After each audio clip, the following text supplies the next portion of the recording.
주로 아주 좁게 플라톤의 이데아를 시작했는데, 사실은 그 플라톤 철학 전체가 그 희랍적 사유의 어떤 하나의 싱크풀이에요. 싱크풀.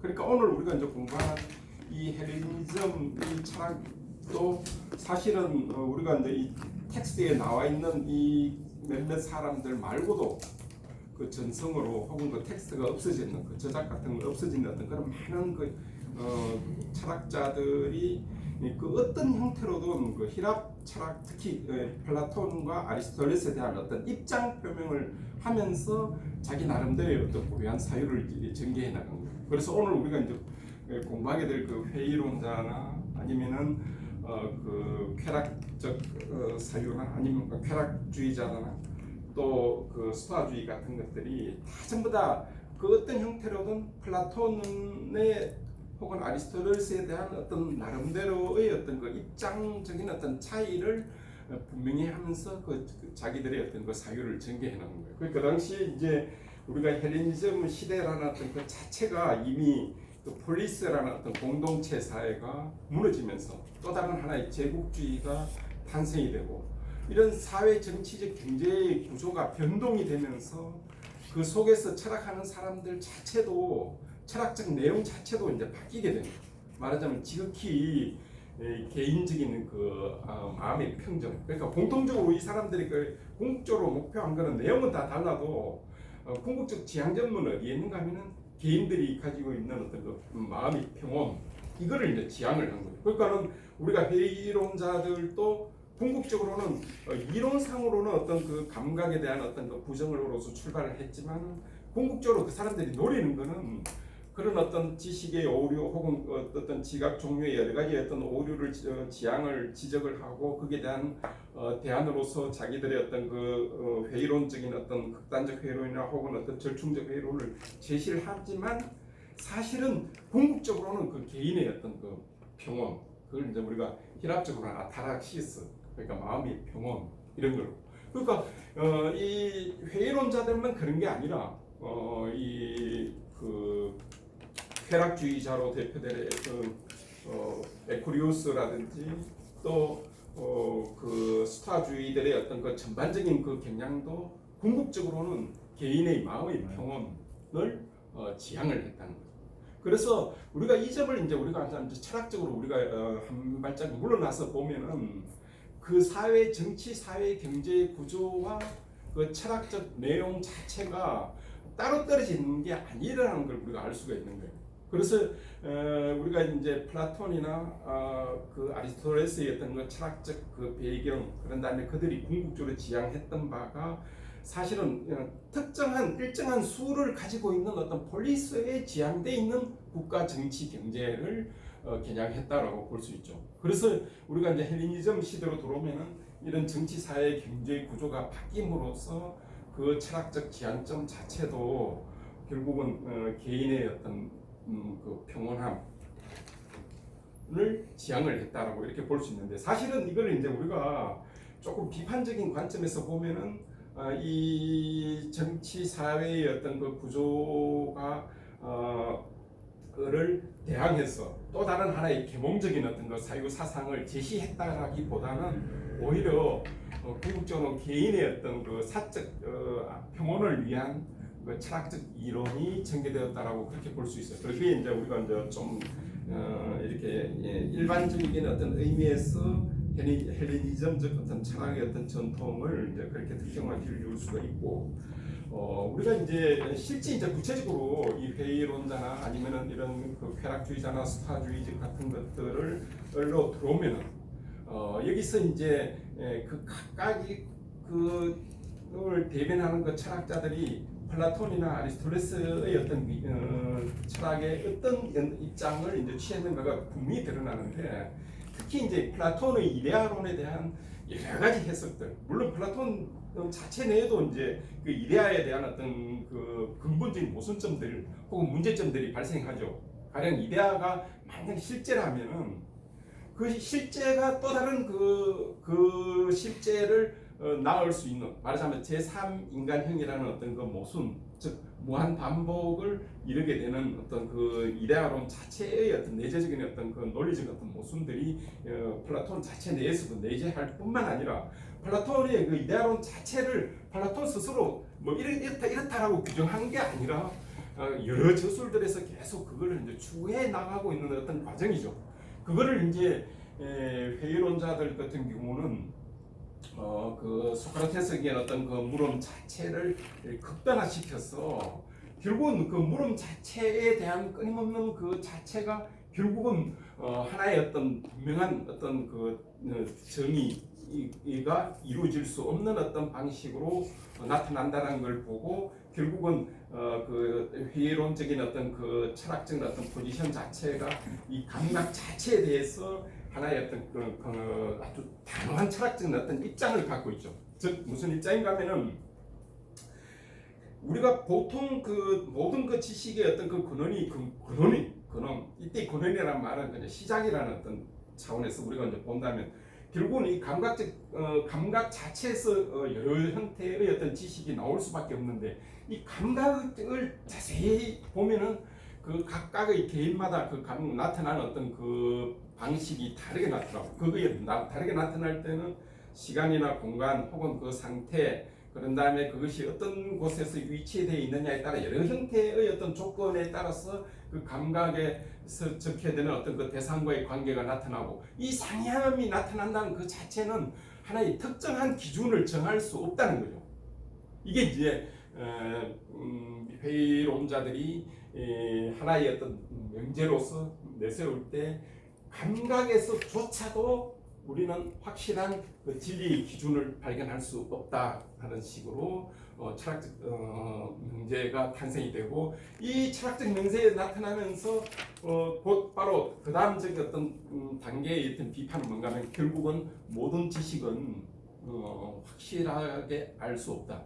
즉 우리가 여기서 굉장히 중요한 거는 이 감각에 적해서 나타나는 지식 여기에 이제 회의론자들의 어떤 그 비판이 초점이 와 있다는 거예요.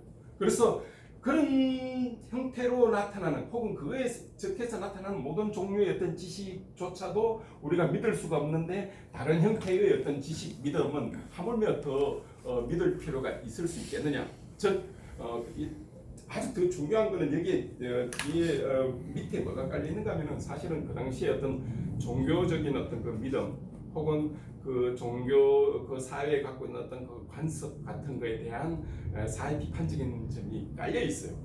왜 그런 어떤 믿음들이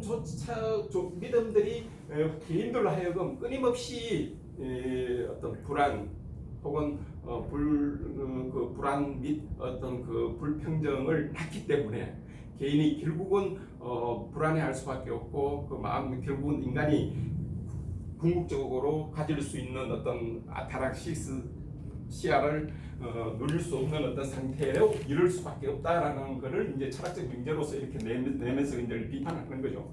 그래서 우리가 이제 극단적인 어떤 그 회의론적인 어떤 이 필론 어떤 그 형태가 이 회의론자들 자체 내에서도 조금 어떤 완만한 어떤 형태로 나타나죠. 가령 이제 우리가 그 아주 나타나는 한 두 형태가 나타나는데 하나는 이제 그러면은 자기들 자신 여기 이렇게 진술하는 것 자체가 이미 자기들 자신 내에서 자기 모순을 갖게 되죠.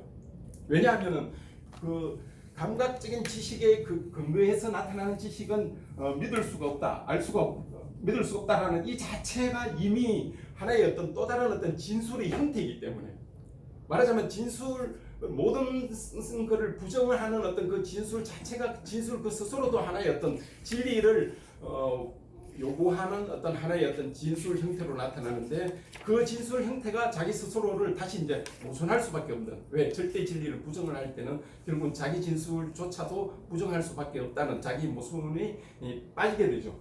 이거를 이제 피하기 위해 가지고 우리가 이제 진술의 어떤 그 형태 그러면은 절대 기준의 어떤 형태는 아니더라도 절대 기준은 아니더라도 진리에 대한 어떤 절대 기준은 아니더라도 조금 개연적 즉 개연성을 갖기나 아니면은 또 다른 어떤 형태가 그 정당한 근거를 갖고 있는 어떤 그 기준 이런 거를 조금 완만한 어떤 형태를 내세워 가지고 지식 자체에 대한 거를 절대 부정하는 것으로가 아닌 어떤 좀 지식의 어떤 탐구 형태의 어떤 형태로 완만하게 완화하는 어떤 형태로 자기를 스스로의 어떤 해소하는 어떤 형태로 회의론자 자체 내에서도 그런 어떤 여러 형태의 어떤 진술 혹은 그 진리에 대한 어떤 주장이 나타나죠. 그런데 우리가 여기서 이제 하나 우리가 이 철학적 이 회의론자들의 어떤 그 철학적 태도 자체에 기본적으로 내재되어 있는 것은 결국은 이렇게 이제 절대 진리의 어떤 그 기준을 어떤 한 명제 내에서 주장을 할 때는 왜 모든 진술 형태는 믿을 수 없다는 형태는 곧바로 하나의 어떤 절대 기준을 요구를 하는 거고, 그 절대 기준을 요구하는 것은 결국은 또 자기 자신에게도 해당이 되기 때문에 결국은 하나 그 감각에 의해서 이루어지는 어떤 모든 그 진술의 어떤 그 형태를 스스로 부정하는 어떤 형태로 자기 부정을 이루는 어떤 형태로 갈 때 결국은 우리가 하나 여기서 우리가 얻을 수 있는 거는 결국은 절대 진리를 부정할 수 있는 혹은 절대 진리를 주장하기나 절대 진리를 부정하는 어떤 형태의 진술을 형태를 할 때는 이미 거기에는 또 다른 하나의 진리치를 요구를 하는 거고, 말하자면 또 다른 어떤 진리치에 대한 어떤 가치 평가가 이미 들어가 있는 거고, 그 가치 평가는 또 스스로 또 다른 어떤 하나의 진리 가치를 요구를 하는 것이기 때문에 결국은 다른 말로 하면은 또 다른 하나의 가치를 또 다른 가치로서 그냥 하나의 내세울 뿐이지 그 자체가 이미 어떤 하나의 이론에 대한 혹은 그 모든 진술에 대한 어떤 그 부정적인 어떤 형태로 타당성을 가질 수 없다라는 게 그들 자신 내에서 이루어질 수 있는 어떤 이론으로 우리가 이제 그 논리적인 어떤 그 결론을 우리가 이제 끄집어낼 수가 있어. 그래서 이제 이 필론주의 같은 경우는 그 절대 진리 기준 자체를 우리가 주장 철학적 진리의 진술 형태로 담을 때 그것을 부정할 때 오는 어떤 모순점, 스스로의 모순점이 바로 이런 어떤 그 극단적 회의론자에서 나타나는 걸로 우리가 이제 볼 수가 있어. 이게 이제 그 필론주의의 그 당시의 어떤 정치, 사회, 경제에서 나타나는 어떤 형태지만, 그러나 여기서 우리가 이제 주목해야 될 거는 이게 이제 진리 주장으로서는 이렇지만은 실제 이 사람들이 궁극적으로 노리는 거는 이렇게 함으로써 결국은 우리의 어떤 그 실천적인 어떤 그 마음의 평정을 이룰 수 있다라는 걸로 가누고 그걸 목표로 지향을 했기 때문에 감각 자체에 근거해 있는 진술은 부정하지만은 그 감각에 근거해 있는 실천적 삶 자체는 부정한 게 아니라는 게 여기서 이제 우리가 회의론자들 자체 내에서 이제 우리가 얻을 수 있는 어떤 그런 하나의 어떤 그 교훈으로 우리가 이제 얻을 수가 있습니다. 그러나 이것이 이제 헬레니즘적 어떤 그 사유의 어떤 유일한 것이냐 하면 이게 아니라 오히려 이와는 정반대되는 어떤 사유의 형태가 바로 스토이즘. 여기서는 이제 세계 자체의 어떤 절대성, 그러니까 세계가 이성적으로 이루어져 있고, 그런 다음에 인간은 그 이성적인 어떤 그 인식을 제대로 할 때, 사용을 할 때 세계를 이성적으로 파악할 수 있다는, 즉 세계에 대한 어떤 그 이성적인 어떤 우리 인간한테 이성적인 어떤 인식 능력도 선천적으로 부여되어 있을 뿐만 아니라 세계 자체가 이성적으로 이루어지는, 이게 이제 말하는 소위 말하는 세계 이성이라고 이야기하는 거고, 그게 바로 로고스고 피지스예요. 이게 이제 이런 의미에서는 그 회의론자하고 스토아이즘하고 조금 이 대척점이 이루어지지만은, 그러나 궁극적인 어떤 삶의 어떤 그로서는 이 당시의 어떤 정치 사회적인 어떤 그 경제의 구조 전체가 결국은 어떤 그 여러 형태로 나타나는 그 개인 불안을, 개인의 어떤 그 여러 형태로 나타나는 어떤 그 불안을 평정을 해서 마음의 어떤 그 평정을 이루려고 하는 것은 궁극적으로 같다. 이렇게 철학적인 그 구체적으로 논리 전술은 달라도 그 궁극적인 어떤 목표는 같다라는 것 자체는 그 궁극적으로 뭘 말하는가 하면은 이 당시 사회 정치적인 어떤 경제의 구조가, 경제 혹은 정치의 어떤 그 구조 자체가 궁극적으로 이 사유 내용을 어느 정도로 지배했다라고 볼 수가 있어요. 이거를 이제 우리가 꼭 헬레니즘이라는 어떤 철학과 관련해서가 아니라 철학 일반, 과연 철학이란 무엇인가, 혹은 철학적 사유란, 혹은 우리 시대의 우리 철학의 어떤 내용이란 어떤 것인가를 우리 스스로 이렇게 한번 반출을 해보면은 결국은 우리 사회가 가지고 있는 어떤 정치, 사회, 경제 구조와 우리가 지금 철학적인 어떤 논리적인 어떤 여러 형태로 하지만 그러나 그 궁극적인 어떤 지향점은 우리가 갖고 있는 지금 현재 자본주의 사회 내에서 가지고 있는 이런 정치, 사회, 경제의 구조를 뛰어넘을 수 없지 않을까라는 것을 우리가 철학사에서 나타나는 철학적인 어떤 경향으로 이제 우리가 한번 살펴볼 수가 있습니다. 이제 조금 더 이제 본격적으로 조금 더 스토이즘에서 그럼 이야기하고 있는 어떤 그 구체적인 그 세계가 이성이다. 세계가 이성적으로 이루어져 있고 세계 이성이고 그리고 이 세계 이성 자체가 우리가 소위 말하는 어떤 로고스고 그리고 이 로고스가 궁극적으로 스토이즘에게 어떤 그 철학적 내용을 전개를 하게끔 했는가는 우리가 이제 좀 더 스토이즘을 우리가 이제 구체적으로 논의를 해볼 수가 있겠죠. 이 스토이즘은 어쨌거나 간에 이 당시 여러 가지 이제 철학적인 경향이 플라톤의 어떤 이데아에 대한 주 비판을 많이 하면서 나오는데 스토이즘도 특히 이제 이 플라톤 이데아론에 대해서 상당한 비판을 많이 해요. 그리고 그 비판 속에 바로 이 스토이즘의 어떤 철학적 내용이 이제 형성이 돼요.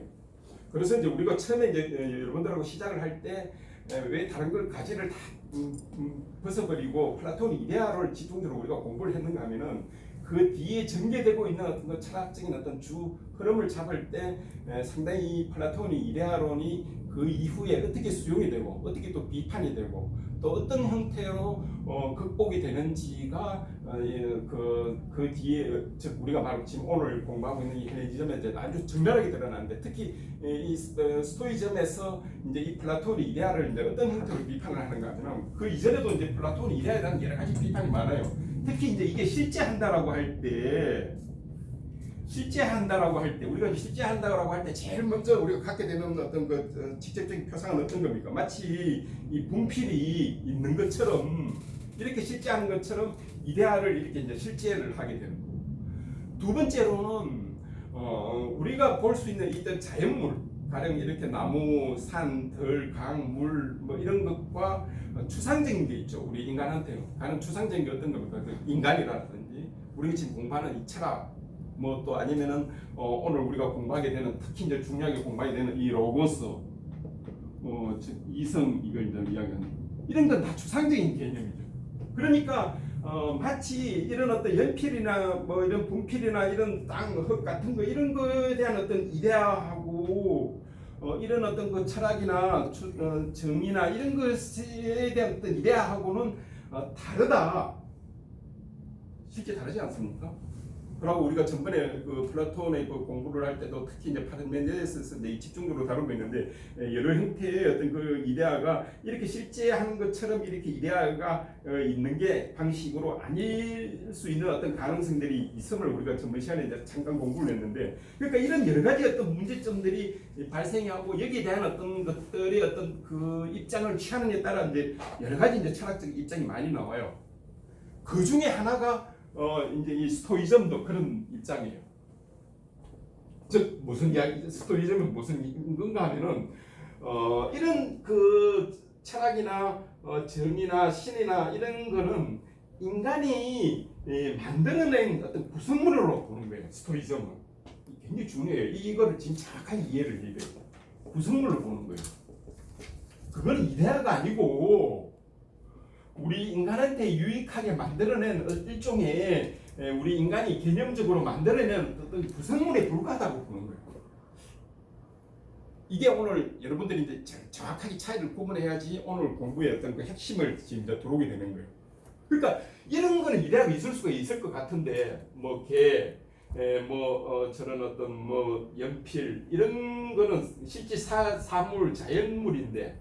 우리 인간이 만드는 보다 더 추상적인 어떤 이런 개념들은 이데아가 이런 방식으로 이데아가 있을 수 있는 것도 아닐 뿐만 아니라 이게 우리가 이데아의 또 핵심 중에 하나는 또 뭔가면은 이게 존재론적으로 인식론적으로 우선하는 게 우선. 선제하라고 하는 거예요. 선제. 그래야지 이게 개별적인 어떤 것들이 우리가 어떤 그 이데알에 모방을 한다든지 뭐 아니면 본받는다든지 이렇게 하는 게 성립하는 거죠. 존재론적으로 논리적으로 인식론적으로 이게 우선하는 게 우선 선제하는 거예요. 근데 이 스토이즘은 그게 아니라는 거예요. 그거는 우리 인간이 유익하게 만들어낸 구성물로 보는 거예요. 자, 여기 이렇게 이제 이야기하면 이게 나중에 이제 중세 건세로 들어가면서 유명론이라든지 굉장히 그 경험주의라든지 어마어마한 철학적인 어떤 전개가 나타나요. 즉, 이 이데아에 대한 어떤 그 기본 개념들을 어떻게 하느냐에 따라 이게 지금 스토이즘은 제가 지금 하나만 이야기했지, 그 철학사에서 많이 나타나는 이 이데아에 대한 또 여러 가지 더 다른 방식 자체에 대한 거는 또 여러 입장을 어떻게 취하느냐에 따라 또 다른 또 철학적 입장이 나와요. 그러니까 우리가 플라톤의 어떤 그 이데아로는 논의를 할 때 특정한 어떤 한 개념이 아니라 그 플라톤 전체에서 나타나는 어떤 그 개념으로 고출을 해서 우리가 유출을 해보면은 하나의 그 거대한 싱크풀이에요. 싱크풀. 즉 거기서 어떤 입장을 취하느냐에 따라 가지고 고유한 입장이 나오는데 그 고유한 입장 중에 하나가 바로 이 스토이즘이에요. 그리고 이 스토이즘의 어떤 그 중요한 그 중에 하나가 이 이데아에 대한 어떤 새로운 어떤 해석이에요. 즉 정의나 철학이나 뭐 어떤 선 이런 거는 이데아의 형태로 있는 게 아니라 이데아면 선제해야 될 거니까 그러고 실제 해야 될 테니까 그게 아니라 우리 인간이 유익하게 세계를 파악하기 위한 어떤 구성물로 보는 거예요. 이렇게 되면은 전혀 플라톤주의와는 다른 방식의 어떤 철학적 전개가 이제 지금 가능한 거예요.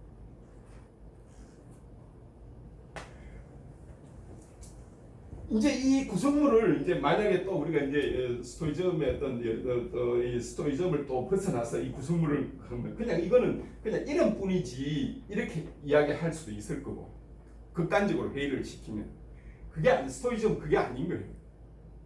여기가 이제 한편으로는 살짝 플라톤 고대 철학하고도 연관이 지으면서 또 아주 고유한 그게 나타나는 거예요. 이 유익한 구성물 자체는 결국 뭔가 하면은 세계를 파악하기 위한 거예요. 언어로서 나타나고 이게 말인데 언어로 나타난 말인데 세계가 이성적으로 이루어져 있기 때문에 즉 세계가 이성적이라는 건 다른 말하면 논리적으로 세계가 구성되어 있기 때문에 우리의 어떤 논리적인 어떤 그 구성물을 가지면은 세계를 논리적으로 파악할 수 있다. 요게 핵심이에요. 스토이즘의 핵심. 그러니까 회의주의와는 전혀 다른 거예요. 이런 의미에서는 대척적임이지만 그렇다고 해가지고 이 사람들이 이걸 부정하느냐? 궁극적으로 이쪽으로 가려고 하는 거예요. 회의주의도 이쪽으로 궁극적으로 오는 거고 이게 이제 쾌락주의도 궁극적으로 이쪽으로 지금 가는 거예요.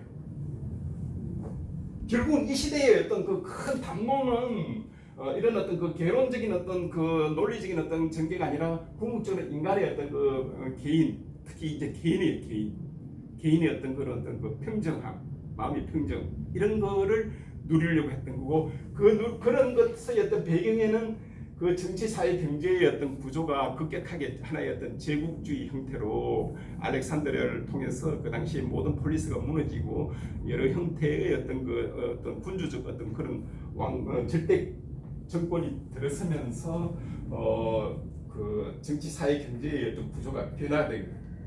이걸 우리가 좀 거시적으로 보고 보면은 아까 전에도 제가 말씀드렸듯이 혹은 우리 시대를 또 비추어서 보면은 정치, 사회, 경제의 구조와 우리 시대의 어떤 그 철학적인 내용이 궁극적으로 떨어질 수 없는 이 간접적인 거예요. 물론 여기는 이제 조금 이렇게 부정적인 거예요. 왜? 아무리 스토이즘 속에서 후기 스토이즘으로 가서 또 어떤 그 세계 시민 어떤 혹은 여기서 이성이 이제 이렇게 하면은 나중에 이제 세계 시민이 나온다 하더라도 궁극적으로 이거는 사적 개인으로 들어갈 수밖에 없는 거예요. 그러니까 플라톤이나 우리가 아리스토텔레스 같은 경우는 그 어떤 형태로든 이 계몽적 철학이 거기 들어가 있는 거예요.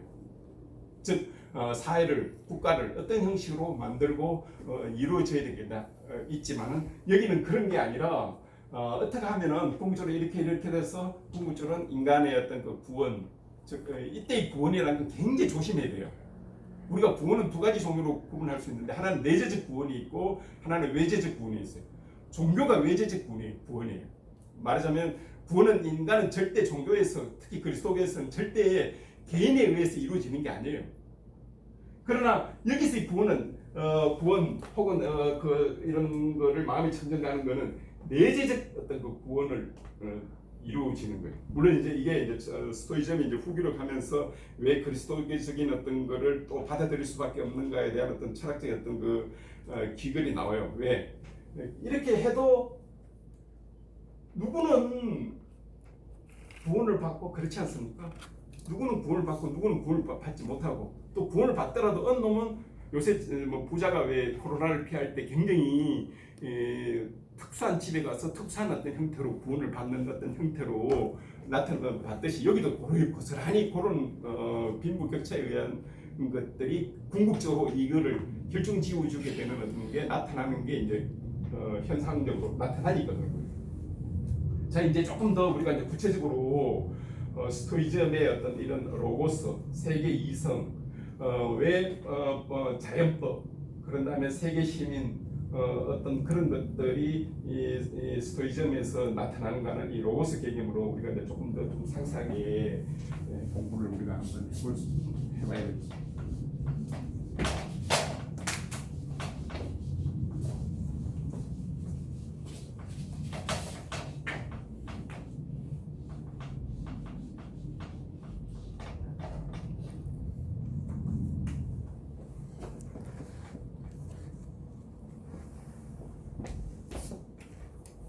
이 이데아에 대한 어떤 해석을 우리가 하나의 어떤 그 구성물로 본다면은 그러니까 유익한 구성물로 본다면은 결국은 이게 나타나는 게 뭐로 나타나는가 하면 말, 언어로 나타나겠죠.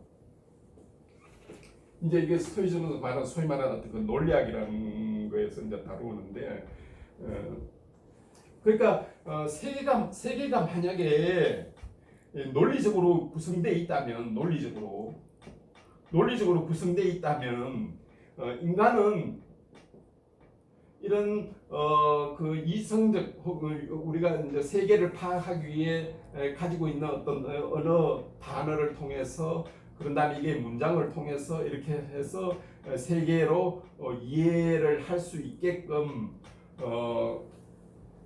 되어 있다라고 할 때 그럼 왜 그렇게 가능하냐? 인간의 바로 이성을 가지고 있기 때문에 그게 가능하다. 그러니까 이때 이제 세계 자체가 논리적으로 그렇게 이제 구성이 되어 있다는 것 자체는 또 다른 의미로 어떤 세계 이성 이렇게 이제 되겠죠.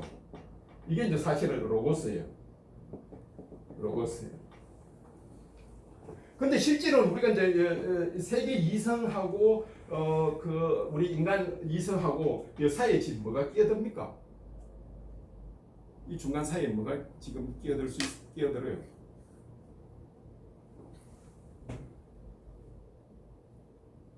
이게 여기 바로 자연이 지금 들어가 있는 거예요. 그렇지 않습니까?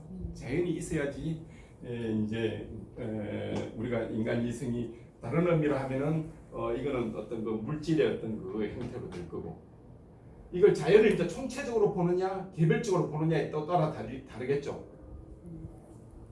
이제 조금 그 하기는 이제 이걸 이제 피지스라고 그러는데 이 피지스는 이제 피지스 자연하고 이 로고스가 다른 게 아니에요. 이거는 그 원리를 이야기하는 거고 여기 이제 조금 어렵게는 좀 여기 이제 신이라고도 이야기를 하고 뭐 비유는 불로도 이유가 돼 있어서 그 읽어보시면 그 사람들 읽어보시면서 그 이해가 되는지 모르겠는데 그 불로도 뭐 이해를 하고 뭐 그 불로도 나오고 있죠. 근데 이거는 비유고 근데 이제 이렇게 왜 신화적인 어떤 그 비유를 이제 했느냐 하면은 사실은 이런 거죠. 이 철학 속에 있는 어떤 신화.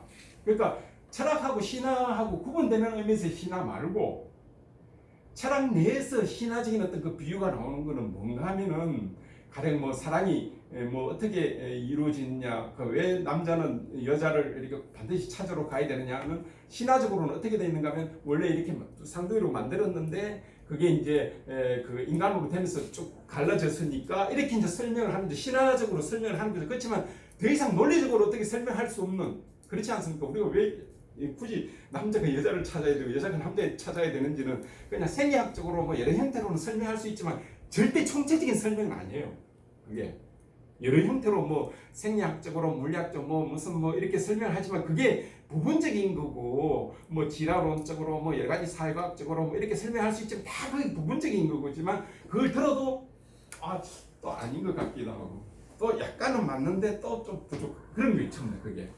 그러나 신화적인 거를 딱 도입을 할 때는 우리한테 논리성을 넘어서는 총체적인 어떤 거를 딱 가져다 주는 거죠. 그래서 이제 철학 속에, 특히 고대 철학 속에는 이런 신화적인 어떤 설명들이 이제 많이 나와요. 그리고 지금도 우리가 이제 이렇게 신화적인 어떤 근거를 이런 식으로 설명을 할 때 그 총체성으로, 그리고 그렇구나 하는 어떤 그런 우리 정서 감정적인 것까지 이렇게 동원을 내는 그런 건데, 그런 의미에서 이제 불이라는 게 나오는 거고, 사실은 이제 철학적 논리적으로는 그게 바로 신이고 사실은 그 세계 이성이에요. 근데 세계 이성하고 자연하고 같기도 하고 다르기도 해요. 같은 거는 원리라는 면에서는 같은 거고, 피지스가. 다른 면에는 이거는 원칙으로서 작동하는 거고, 능동적으로만 작동하는 거고, 이거는 실제 이제 이루어지는 원인, 결과에 있던 그거예요. 행동이. 그러니까 이제 우리가 이제 어떤 괴물을 어떤 사람을 우리가 이제 설명할 때 이제 그런 이야기를 하지 않습니까? 비유를 할 때 자연적으로 그래. 그거는 원래 개는 다른 할 때 이러이러한 행동을 하는 거는 원래 그 개가 갖고 있는 어떤 자연적인 어떤 특성이야. 라고 할 때 그 개가 구체적으로 그런 행동을 하고 그게 자연적으로 모든 사람한테 인정받는 형태로 개의 어떤 특징으로 나타날 때 그때는 자연의 어떤 개별적인 걸로서 나타나는 거고, 그 개. 그러나 개만 그런 게 아니라 이제 뭐 또 다른 그 닭도 그렇고 또 뭐 다른 어떤 그런 어떤 뭐 말도 그렇고 이런 거를 할 때 그 공통적으로 나타나는 원리성이 있을 때는 우리가 이제 총체적으로 또 다시 자연은 그런 거야, 자연적으로 그런 거야 라고 이제 설명을 하는 거죠. 그래서 그렇게 이제 구체적으로 혹은 그 총합적으로 이야기를 해줄 때는 그때는 자연이고, 그러나 그것은 바로 하나의 어떤 그 원칙, 원리에 따라서 이루어지는 거예요. 그게 이제 세계 이성. 조금 쉬었다가 하긴 하죠.